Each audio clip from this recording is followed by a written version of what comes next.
Hello friend, welcome to my our channel experience with math. কেমন আছো সকলে? আশা করছি সকলে খুব খুব ভালো আছে। তো চলো আজকের ক্লাস শুরু করা যাক। তো ফ্রেন্ড, আজকে আমরা ক্লাস 7-এর নিজে করে 1.2 নিয়ে আলোচনা করবো। তো 1.2 এর কিছু অঙ্ক আমরা করেছি, আগের ক্লাসে আমরা কিছু অঙ্ক করেছি, আমরা 4 পর্যন্ত অঙ্কগুলোকে সলভ করেছিলাম। তো আজকে আমরা 5 থেকে স্টার্ট করবো, ঠিক আছে? তো চলো বেশি দেরি না করে শুরু করা যাক আজকের ক্লাস। তো 5-এর অঙ্কটা দেখো, আমি স্ক্রিনে দিচ্ছি, পড়ো। বলছে প্রতিদিন 5 ঘন্টা কাজ করলে 30 দিনে একটি কাজ শেষ করা যায়। তো প্রতিদিন 6 ঘন্টা কাজ করলে কত দিনে সেই কাজটা শেষ করা যাবে সেটা বার করতে হবে। তো আমাকে যেটা বার করতে হবে সেটাকে আমি সবসময় কী করবো বলেছি, ডান দিকে রাখবো, ঠিক আছে? তো কী বার করতে দিয়েছি এখানে ভালো করে দেখো, কত দিনে, তাহলে দিন সংখ্যাটাকে আমি ডান দিকে রাখবো, ঠিক আছে? তো এটা হচ্ছে 5-এর অঙ্ক। তাহলে দিন সংখ্যাকে আমি কোথায় রাখবো? ডান দিকে। দিন সংখ্যা হচ্ছে আমি ডান দিকে রেখে দিয়েছি, হলো দিন সংখ্যা। আচ্ছা, 5 ঘন্টা করে কাজ আছে। সময়, আমি এই সাইডে সময় লিখছি। সময় কিসে দেওয়া আছে? ঘন্টা। একক হচ্ছে ঘন্টা দিয়েছে, হলো। তাহলে সময় কি বলে দিয়েছে, মানে 5 ঘন্টা করে যদি আমি কাজ করি তাহলে কত সময় লাগবে, কত দিন সময় লাগবে? 30 দিন সময় লাগবে, ঠিক আছে? তাহলে যদি 6 ঘন্টা করে কাজ করা হয় তাহলে কাজটা কত দিনে শেষ হবে সেটা বার করতে হবে। তো এটা সরল সম্পর্ক না ব্যস্ত সম্পর্ক, ঝটাঝট বলো। 5 ঘন্টা করে কাজ করছি, 30 দিন সময় লাগছে, তাহলে 6 ঘন্টা করে কাজ করলে সময় কম লাগবে না বেশি লাগবে? মানে দিনটা বেশি লাগবে না কম লাগবে? অবশ্যই কম লাগবে। কারণ কি, আমি এখানে সময় বাড়িয়ে দিচ্ছি, মানে কি বেশিক্ষণ ধরে আমি কাজটা করছি, তাহলে কি আমি অনায়াসই কম দিনের মধ্যে কাজটা কমপ্লিট করে ফেলতে পারবো। তার মানে একদিকটা বাড়ছে, মানে সময়টাকে বাড়িয়ে দিচ্ছে, এদিকে দিন সংখ্যা কী হচ্ছে, কমে যাচ্ছে। তাহলে একদিক বাড়ছে একদিক কমছে, তাহলে কি আমাদের কি সম্পর্ক হবে? তাহলে ব্যস্ত সম্পর্ক। আগের ক্লাসে আমি বলেছি একদিক কমবে এবং একদিক বাড়বে, তখন সেটা হয়ে যাবে ব্যস্ত সম্পর্ক। তাহলে সময় ও দিন সংখ্যার মধ্যে কি সম্পর্ক? ব্যস্ত সম্পর্ক। এটা লিখে নিতে হবে, ব্যস্ত সম্পর্ক, হলো ব্যস্ত সম্পর্ক। এটা তো বুঝলাম।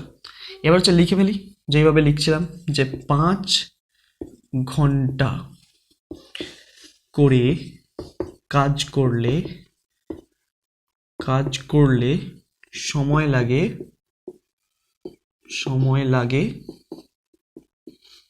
সমান 30 দিন। 30 দিন লাগে একটি কাজ করতে। তাহলে যদি আমি 1 ঘন্টা করে কাজ করি তাহলে সময় বেশি দিন লাগবে না কম দিন লাগবে? বলো, অবশ্যই বলো, তোমরা বলতে পারবে নিশ্চয়ই। 5 ঘন্টা করে কাজ করছি, সময় লাগছে 30 দিন। 1 ঘন্টা করে কাজ করলে সময় আরও বেশি লাগবে, মানে বেশি দিন সময় লাগবে। তাহলে বেশি হলে আমি কি করব, গুণ করে দেবো। তাহলে 30 গুণ 5, এত দিন, হলো। আচ্ছা, আমাকে 6 দিনে বার করতে, মানে 6 ঘন্টা বার করতে হবে। তাহলে 6 ঘন্টা করে কাজ করলে, এবার 6 ঘন্টা করে সময় বাড়িয়ে দিয়েছি, তাহলে আমার দিন সংখ্যা কম লাগবে। কম লাগলে কি হয়, ভাগ হবে। 30 গুণ 5 ভাগ, মানে বাই দিলাম, 6 নিচে চলে এলো, এত দিন। চলো এবার কাটাকুটি করা যায়। 6 5 30, 5 5 25, তাহলে 25 দিন সময় লাগবে।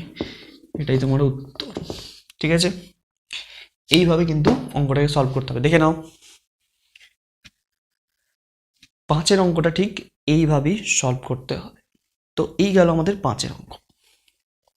এরপরে আসবো আমরা কতটা, 6-এর অঙ্ক।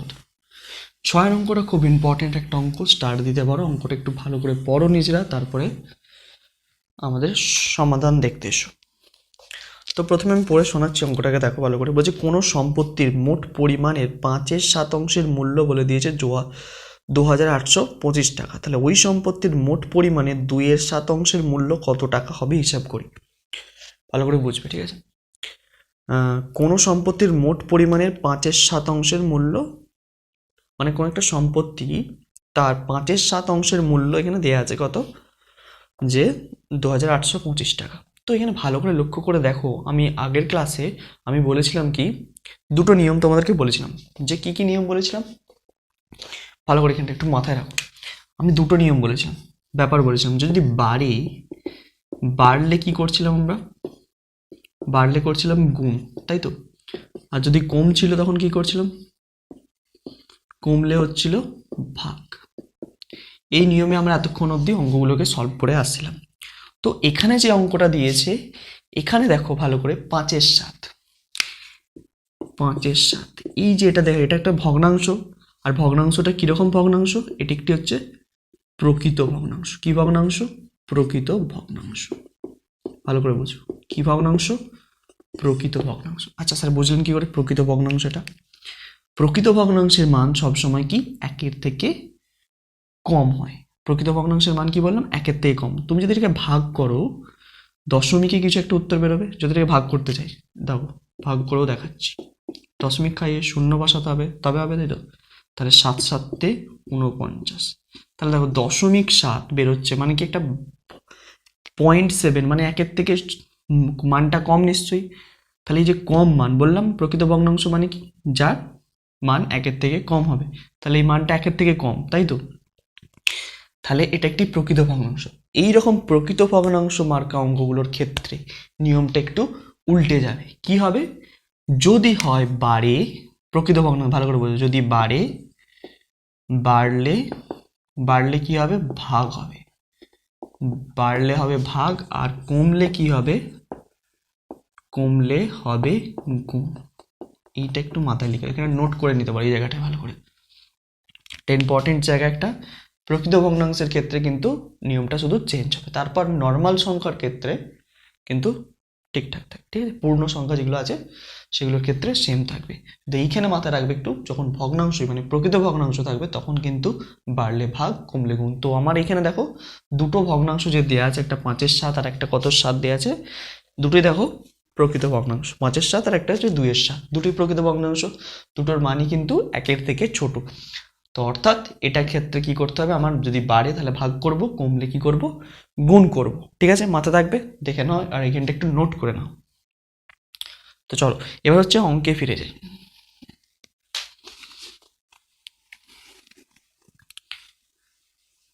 এবার হচ্ছে অঙ্কের মধ্যে চলে আসি।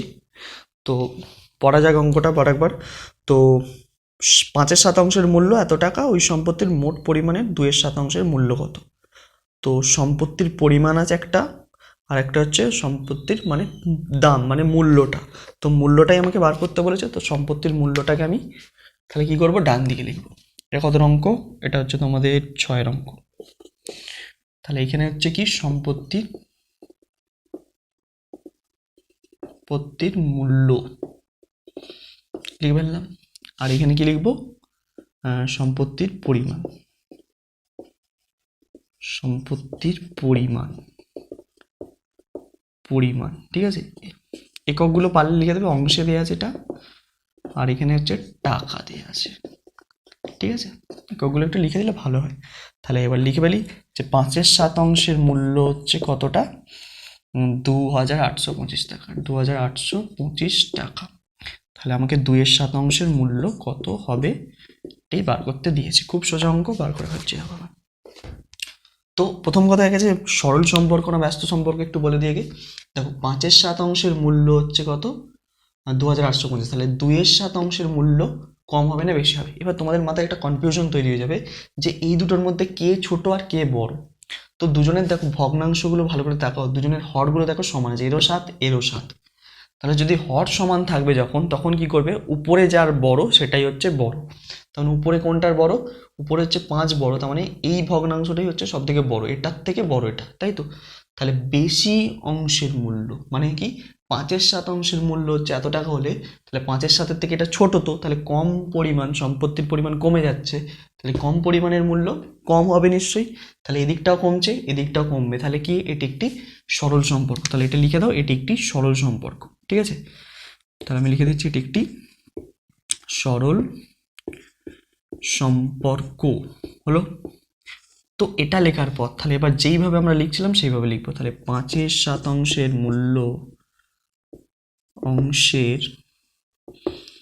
মূল্য সমান কত? 2825 টাকা লিখে ফেললাম। তাহলে সবসময় আমাকে হচ্ছে ঐকিক নিয়মের ক্ষেত্রে একে বার করতে হবে। তাহলে 1 মূল্য কত হবে? 5-এর 7 থেকে 1 ছোট না বড়? অবশ্যই 1 বড় 5-এর 7 থেকে, কারণ এই মাত্র দেখলাম এর মান 1-এর থেকে কম। তাহলে 5-এর 7 থেকে 1 নিশ্চয়ই বড়। তাহলে বেশি পরিমাণের মূল্য, তাহলে কি? বেশি টাকা হবে, মানে বেশি মানে বাড়ছে। তাহলে বাড়লে কি হবে? এখানে গুণ নয় ভাগ হবে। কি হবে? ভাগ হবে। তাহলে 2-এর 8 এই 2825 ভাগ কত? 5-এর 7 করে দিলাম। ভাগ এত টাকা, ঠিক আছে। তাহলে 2/7 মূল্য তাহলে কত হবে এটা বার করতে হবে, 2/7 মূল্য। আচ্ছা, 1 থেকে আবার 2/7 ছোট না বড়? ছোট, মানে কম পরিমাণ, তাহলে কম পরিমাণ তাহলে কম টাকা, তাহলে কমলে এখানে কিন্তু গুণ হবে। তাহলে 2, 8, 2, 5, এই যে ভাগ চিহ্নটা আছে আমি এটাকে গুণ চিহ্ন দিয়ে দিচ্ছি, দিয়ে ভগ্নাংশটাকে উল্টে দিচ্ছি। এই নিয়মটা নিশ্চয়ই তোমরা জানো, ভাগ চিহ্নকে গুণ চিহ্ন করে ভগ্নাংশটাকে উল্টে দেওয়া যায়। হলো, আর গুণ কত? এটাকে গুণ হবে নিশ্চয়ই, তাহলে 2/7 যেমন আছে লিখে দিলাম। তো এবার কাটাকুটি করি। দেখো, এই 7 এই 7 কাটলো, 5 দিয়ে কাটছি, 5 5 25, 3 5 6 30, 5 5 আবার 25, তাহলে 565 এর উপরে 2 আছে, তাহলে দুটোকে যদি গুণ করে দিই তাহলে কত হবে? 5 2 10 0, হাতে থাকে 1, 6 দিয়ে 12 রাখে 13 3, হাতে থাকে 1, 5 2 10, আর 1 11, 1130 টাকা। এই হচ্ছে আমার আনসার। তাহলে 2/7 মূল্য কিন্তু 1130 টাকা আমরা বার করে ফেললাম। দেখে নাও।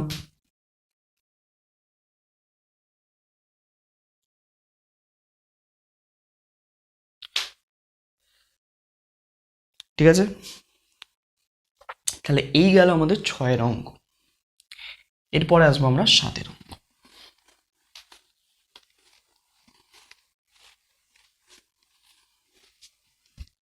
এবার আসবো 7-এর অঙ্ক। 7-এর অঙ্কটা পড়ো প্রথমে। তো একটি শিবিরে বলছে 48 জন সৈন্যের 7 সপ্তাহের খাদ্য মজুত আছে। যদি ওই দলে আরও 8 জন সৈন্য যোগ দেয় তবে ওই পরিমাণ খাবার কতদিন চলবে? তো আমাকে এখানে দেখো কি বার করতে দিয়েছে, যে 48 জনের 7 সপ্তাহের খাদ্য মজুত ছিল, ঠিক আছে। তো যদি ওই দলে আরও 8 জন, মানে ছিল 48 জন, তার সঙ্গে কি হয়েছে, আরও 8 জন সৈন্য এক্সট্রা আবার যোগদান করছে, তাহলে ওই খাবারে আর কতদিন চলবে এটা আমরা জানতে চাইছে। তো খাবারের পরিমাণ, তাই তো, খাবারের পরিমাণ কত সপ্তাহ চলবে, তাহলে আমাকে সপ্তাহ, কত সপ্তাহ বার করতে হবে। মানে তাহলে সপ্তাহটা হচ্ছে আমাকে ডান দিকে লিখতে হবে, এদিকে লিখছি সপ্তাহ, এটা বার করতে দিয়েছে, তো সেই জন্য আমি এটাকে ডান দিকে রাখবো। আর কি, যে সৈন্য, সৈন্য সংখ্যা, এদিকে লিখবো কি সৈন্য সংখ্যা। হলো, সৈন্য সংখ্যা, এটা হচ্ছে কত অঙ্ক? 7-এর অঙ্ক, ঠিক আছে। তাহলে 48 জন সৈন্যের, ভালো করে বোঝো, 48 জন সৈন্যের কত সপ্তাহ চলে কোনো খাবারে? কোনো খাবার 7 সপ্তাহ চলে, ঠিক আছে। আর তাহলে 8 জন সৈন্য আরও যোগদান দিচ্ছে, তাহলে 48-এর সঙ্গে আরও 8 যোগ হবে, 8 8 16 6, হাতে থেকে 1, 4 থেকে 5, তাহলে 56 জন হয়ে যাচ্ছে। তাহলে 56 জনের ওই খাবারে কতদিন চলবে, মানে কত সপ্তাহ চলবে, এটা আমাকে বার করতে দিয়েছে, ঠিক আছে। তো বার করবো কিভাবে? তো প্রথম কথা, সরল সম্পর্ক না ব্যস্ত সম্পর্ক বার করে ফেলো।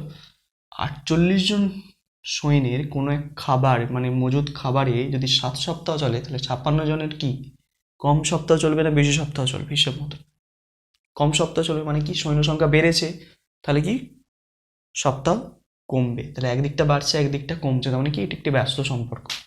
বোঝা গেল? তাহলে লিখে নাও, এটি একটি ব্যস্ত সম্পর্ক, ঠিক আছে, এটি একটি কি ব্যস্ত সম্পর্ক। হলো, তাহলে 48 জন সৈন্যের মজুদ খাবারে চলে, মজুদ খাবারে চলে কতদিন? 7 সপ্তাহ চলে, 7 সপ্তাহ। তাহলে একজন সৈন্যের মজুদ খাবারের কি বেশি দিন চলবে না কম দিন চলবে? 48-এর জায়গায় 1 করে দিয়েছি, মানে একদম কমিয়ে দিয়েছি সৈন্য সংখ্যা, তাহলে কি বেশি দিন চলবে? তাহলে বেশি দিন হলে আমাকে কি করতে হবে? গুণ করতে হবে, 7 গুণ 48 সপ্তাহ। হলো, তাহলে আবার কি করবো, এবার বাড়িয়ে দেবো আবার। তাহলে 56 জন সৈন্যের ওই মজুদ খাবারের কি কম দিন চলবে, তাহলে কম দিন হলে কি হয়ে যাবে? ভাগ হয়ে যাবে, তাহলে ভাগ করে দেবো, মানে নিচে চলে আসবে, 56 নিচে চলে এলো, এত সপ্তাহ, 7 8 56, 8 দিয়ে গেলে 6 8 48, তাহলে হচ্ছে 6 সপ্তাহ চলে। কতদিন, মানে হচ্ছে 56 জন সৈন্যের তাহলে কত সপ্তাহ চলবে? 6 সপ্তাহ কিন্তু ওই মজুদ করা খাবার চলবে, ঠিক আছে, বোঝা যাচ্ছে? তো এইভাবে কিন্তু এই অঙ্কটাকেও সলভ করতে হবে, দেখে নাও ভালো করে, ঠিক আছে, বোঝা যাচ্ছে নিশ্চয়ই। তো এরপরে আর একটা অঙ্ক আজকে করব, যেটা হচ্ছে কি 8-এর অঙ্কটা। খুব ইম্পর্টেন্ট একটা অঙ্ক, স্টার দিতে পারো। তো 8-এর অঙ্কটা একটু পড়ে শোনাই, দেখো বোঝা যাচ্ছে নিশ্চয়ই। তো মুছি এটাকে।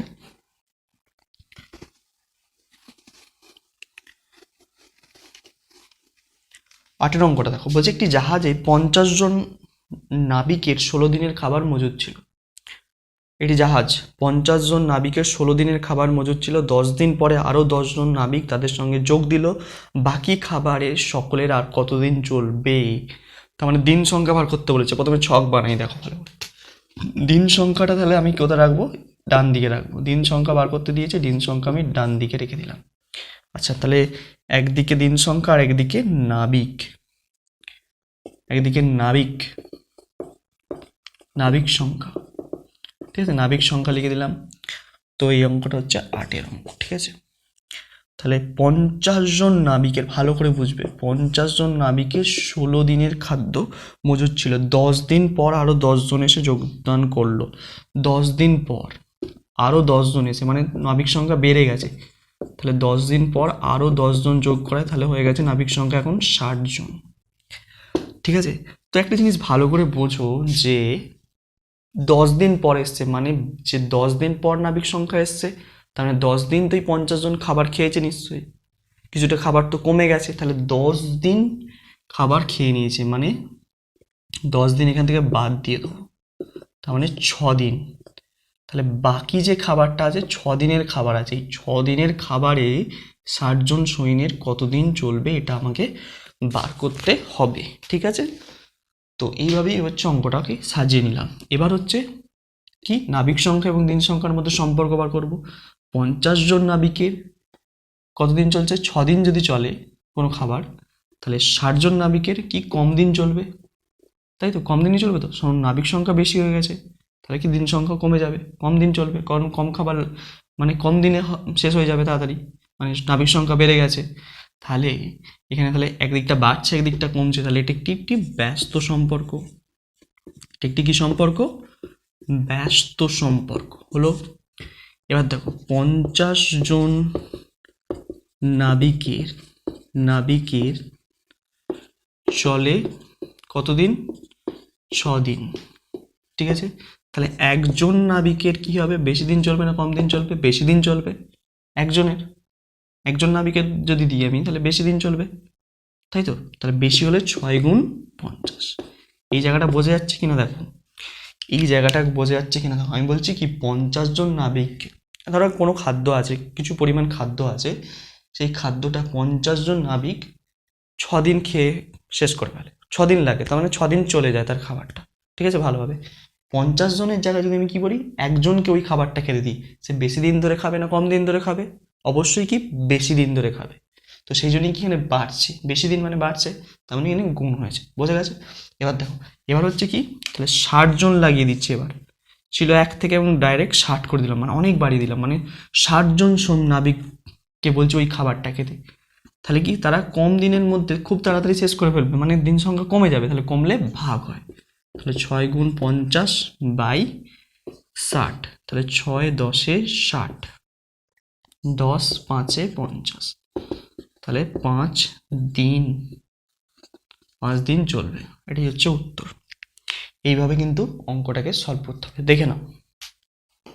এইভাবেই কিন্তু সলভ করতে হবে আমাদের এই অঙ্কগুলোকে, খুব সোজা অঙ্ক। তো আজকে এই পর্যন্তই, এখনও 2টো অঙ্ক আমাদের বাকি আছে। তো নেক্সট ক্লাসে সেই অঙ্কগুলোকেও করিয়ে দেওয়া হবে। তো তত অবধি মন দিয়ে পড়তে থাকো। All the very best.